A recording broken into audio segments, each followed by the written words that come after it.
त्यांना एक एक करत त्या सगळ्या 20 मुली सापडतात ज्यांनी आत्महत्या केली आहे सेम पद्धतीमध्ये. कुठच्या तरी मेन शहरातल्या बस स्टॉपवर जाऊन त्या बस स्टॉप मधल्या लेडीज टॉयलेटमध्ये टॉयलेटचं दार आतून बंद करून त्यांनी सगळ्यांनी आत्महत्या केलेली असते. आत्महत्या करताना त्यांनी वधू वस्त्र, नवरीचे कपडे घातलेले असतात, अंगावर एकही दागिना नसतो आणि त्यांच्या सोबत कुठचीही प्रकारची आयडेंटिटी किंवा कुठच्याही प्रकारची व्यक्ती नसते.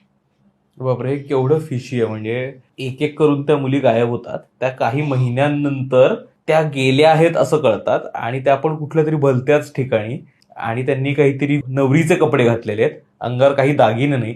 तर किती गोष्टींचा संशय येतोय खरं तर. म्हणजे चोरी आहे की काही कर्मकांड आहे, कारण सगळ्यांनी नवरीचे कपडे घातले, त्यात काही जादूटोणा अँगल आहे का, पासून केवढे खरं तर प्रश्न पडायला लागतात.